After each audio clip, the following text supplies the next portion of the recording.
the top, to the edge, as we know it. Drag me down the... Welcome back to the GSL. I'm Tasis, and with me is Artosis.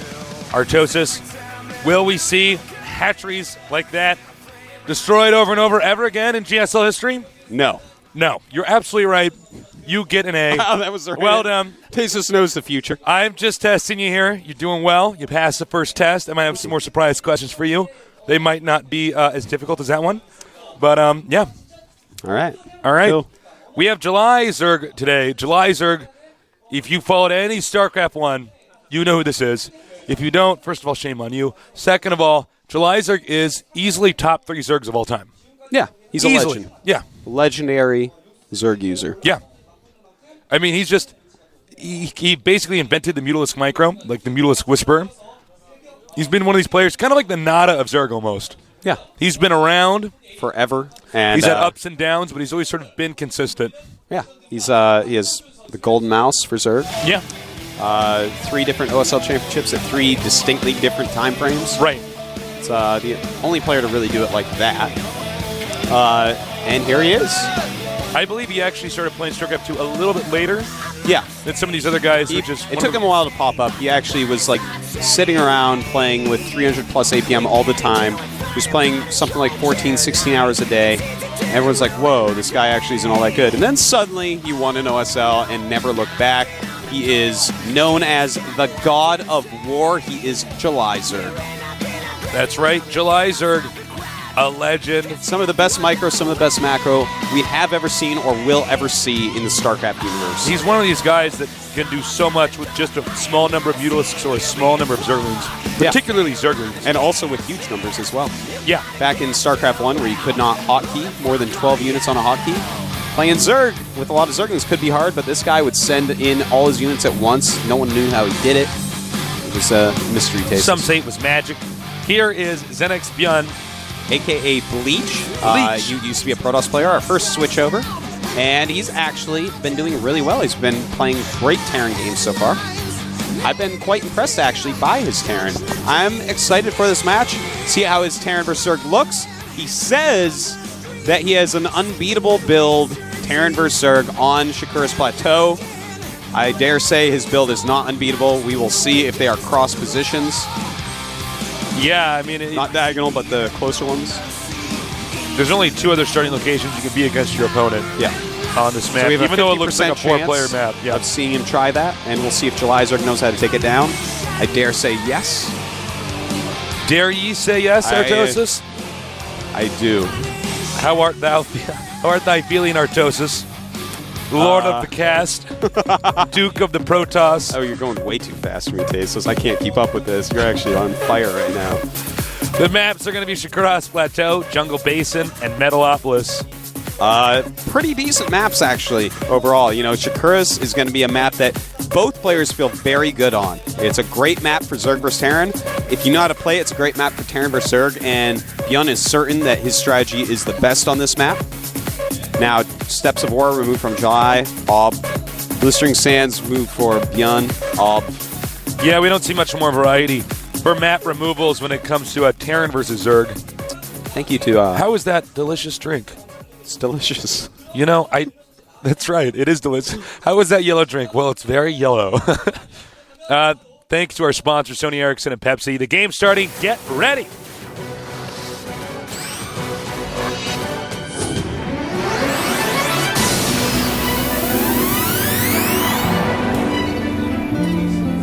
In the red, they nicknamed him the God of War in StarCraft 1, one of the greatest StarCraft 1 Zergs of all time. He is... Started July. I felt like I was an auctioneer back there. Yeah. Going so fast. You guys remind me of the Micro Machines guy. Oh, look. It's another joke about July Zerg. Being a Buddha. Yeah. Now, being made of gold. There it is, July Zerg. Actually, a very friendly guy. Know him quite well in person. Yeah, and here's the fight. Wait, silence, we can't tell. In the blue, we have... All right, sorry, go ahead, Artosis. No, I don't want to say No, it's fine, no. I'm going to run away. I'm going to run away. Do it yourself, Tasis. I don't even care anymore. I couldn't do this without you, Artosis. All right. Notice that there it shows Byun with a poop head. Byun is Not a good word in Korean, but it is his last name. Well, it means multiple poo. meanings. Multiple meanings. So Yeah. it can be a last name, but you know. It must be poo. All right. You ever seen the movie Meet the Fockers? Yeah. Oh, yeah, that's true. All right, so. But here it's even spelt the same, so that's a little bit different. All right, we are going to see probably a double barracks play by Byun here.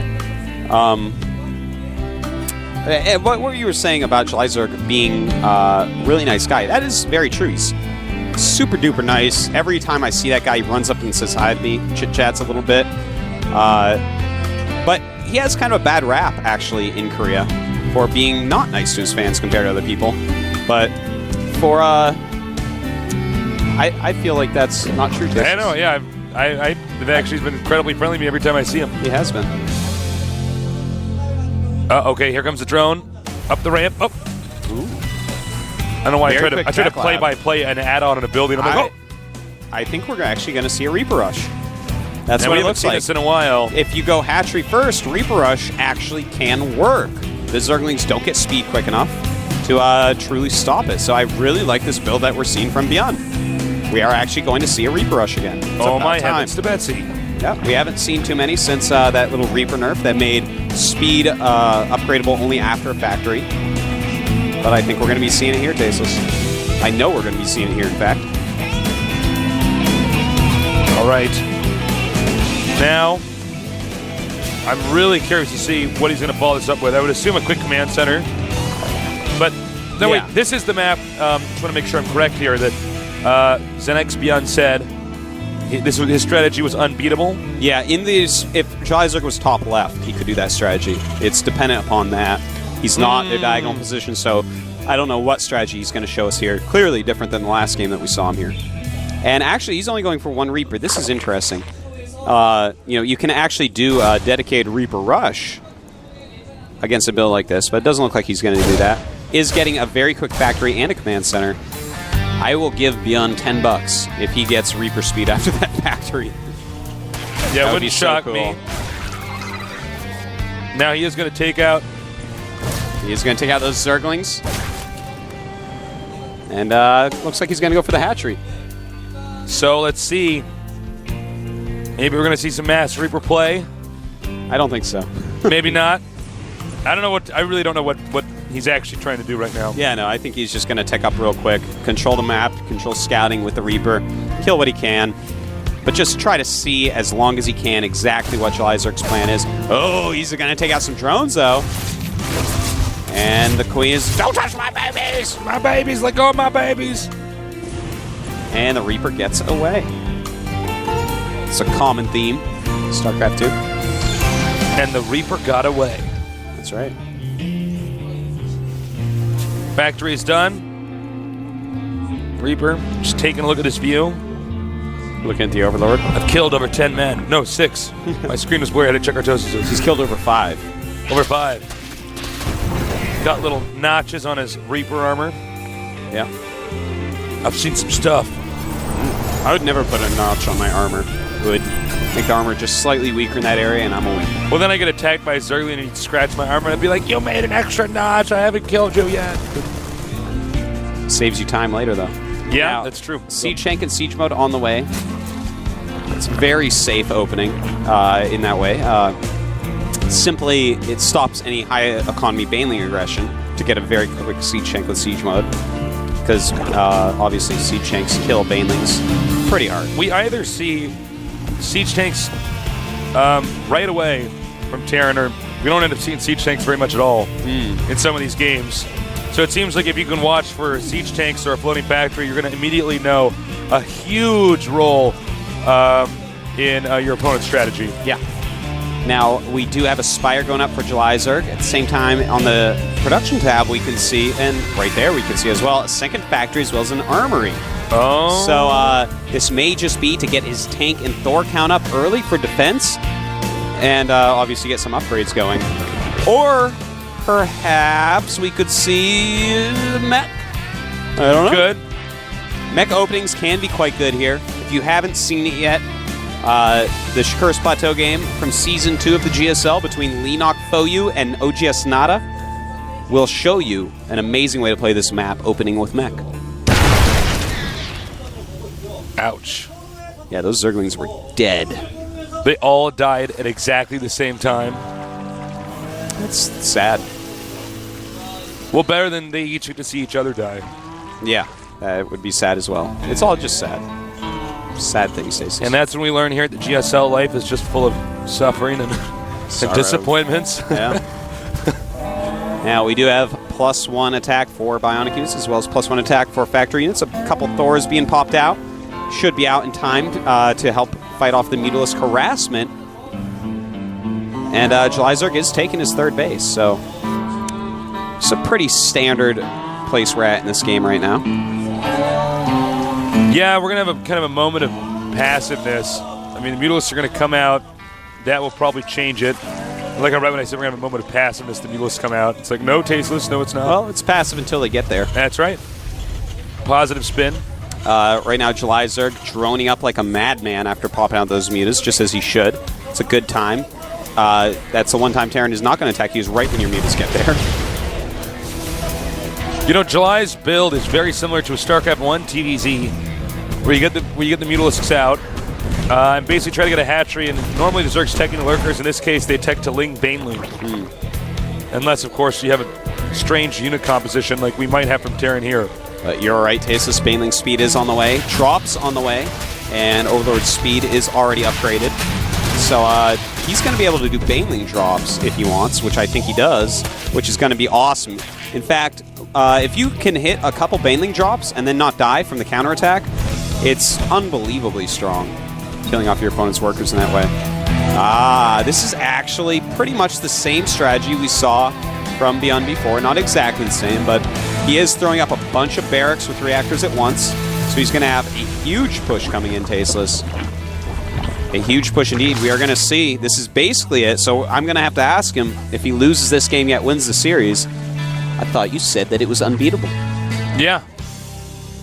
Well, you know, July Zerg's kind of a weird Zerg to play against because he sort of does his own thing. If you remember in the early games, viewers of StarCraft GSL Season 1. Yeah. What season was July in? Season 3. Season 3. He was the one who was actually getting Ling speed and then taking drones off gas. It's like nobody else is doing that. And that makes it difficult for... he's a difficult player to prepare against. That's quite true. Now, I would like to point out one thing, Tasteless, which is going to hurt your brain, because I know you love July Zerg almost as much as I do, but he doesn't even have one creep tumor. Oh my god. Well, wait, check his queens. What's he his has no creep tumors. He has more than enough energy to get some creep tumors. No Zerg in the world yet keeps those queens all the way down. So, wow, July. Yeah. My brain hurts. Yeah. I knew it would hurt your brain. I'm sorry. A headache, man. That's pretty shocking. No creep tumors here from July Zerg. Somebody get me my ibuprofen. This is giving me a migraine here. Well, infestation pit on the way. July Zerg with good economy, but Byun is moving out, is getting ready to take his third base.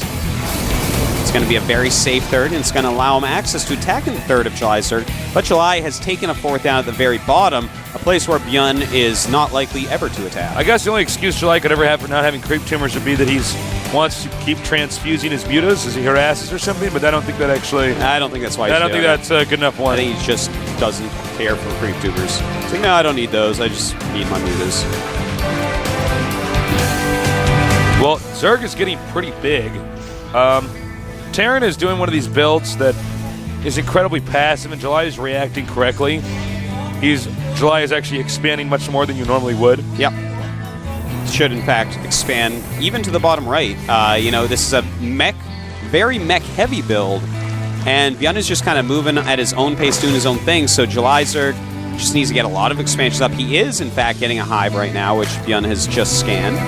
So Byun's going to know, I have to actually get this into overdrive, because when he gets up to hive, Siege Tanks and Thors start doing not quite so well. Right. Well, this does seem to be a popular strategy we've seen from whichever race has to be the offender, the aggressor, on this map, excuse me, is to actually push through these small locations into the other mains to try to attack from that angle. Now, I think this is a little bit bold from July. He's got to be careful here. There's a lot of siege tanks there. The Marines and Thors obviously can take out those mutalisks no problem. Here we go, Stim. Marines in the back. Thors Here taking come down. the Baneling bombs. Nice shooting there, taking out some of the Overlords. And really, none of those Banelings truly hit the Marines, so a lot of Marines left over. Jalizark losing a ton of units. He is getting Broodlords. And the Marines of Byun with their +2 chasing down those +1 carapace roaches. You can see July is not entirely sure he's going to keep this expansion, so he evacuates the drones now. Yep. And I would love to point out that Jalizark has Greater Spire on the way. So that's going to help out a lot against this very tank-heavy army of Byun. Byun, in the meantime, finally making a starport.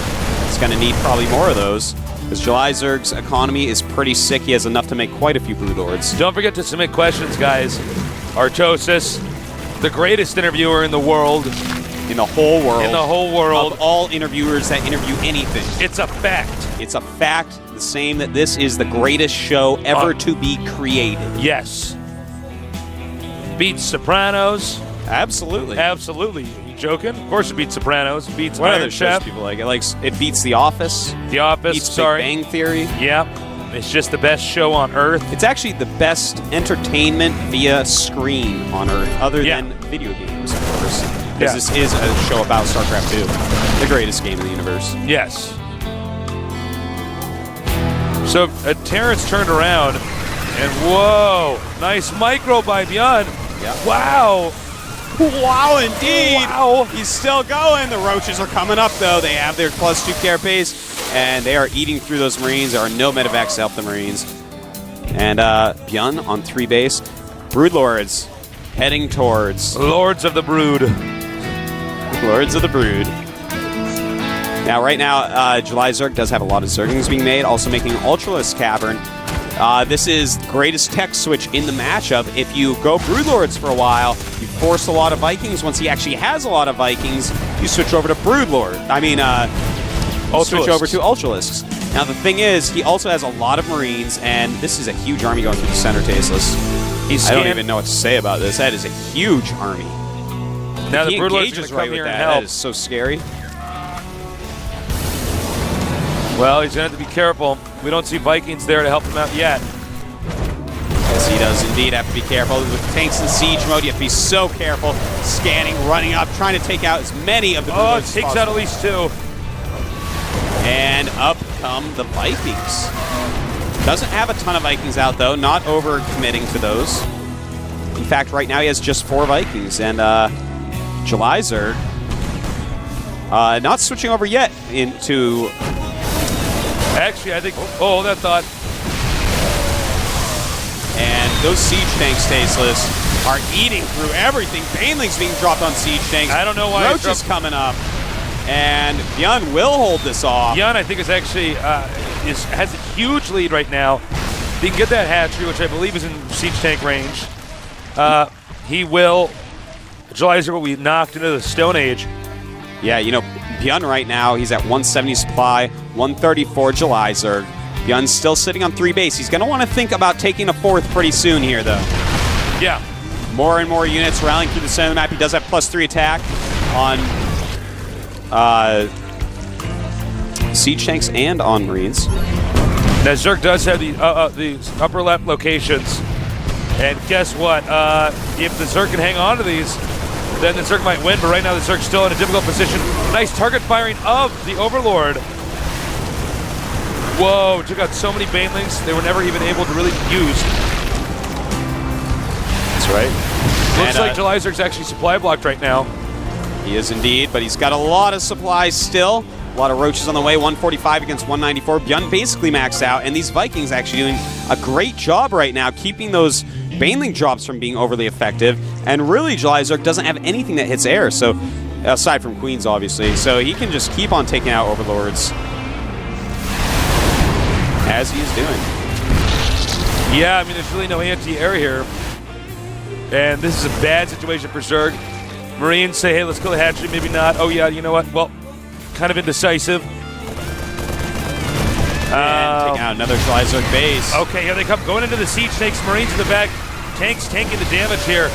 I think this is going to be GG pretty soon here for Julyzer. It may be, because right now there's a drop at his bottom expansion at 6 o'clock. During this attack, Byun has left a drop, killed off a lot of drones, and he's going to maybe take down this hatchery Tasteless. And you're right, that is going to be GG for Julyzer. I mean, he just is not having very much left. Byun with over twice his supply right now. Julyzer probably saying, man, this is bull Byun. This is just outrageous. Indeed. Can't believe it. GG. Wow. I told you this was going to be a good matchup. I didn't think it was going to be this good. Byun taking the first game on Shakuras Plateau against Julyzer. Damn. Wow. You know what? It was pretty solid play from both sides, but Byun was just a lot better. I mean, it was like I was sitting there like... No, Byun played a better game. No creep tumors, Julyzer but did not know how to actually deal with that unit composition. You know, he was trying to drop Banelings while the Marines walked backwards, stemmed and ran backwards, in fact. He switched into Ro8 to counter the ridiculously good DPS army with Thors, Marines, Siege Tanks in Siege mode. Realistically, you probably should have expanded just a little bit more. Sacrificed bases easier. Maybe done some counterattacks. He did have drops, so he could easily counterattack the main base. He could have teched up and used the tech units a little bit more. He kept on making Roaches and Banelings when things like, 12 Broodlords is going to serve you well. Even if you lose them, you're going to bust a ton of Siege Tanks. The backbone of his army will be taken out. Just several mistakes here and there, but still an excellent game. Yeah, great game. He didn't seem to use the Banelings properly. Dropping Banelings on tanks, this is not a PvT in StarCraft 1 where you drop a Zealot on Siege Tanks. Yeah. You actually want to drop the Banelings on the Marines specifically. Banelings do not get a damage bonus against tanks. No, they don't. It takes something like 9 Banelings to kill a Siege Tank, so... It's not worth it. The countdown's begun. Let's see if Julyzer can play better or if Byun's going to win this in what will be probably the biggest upset of today.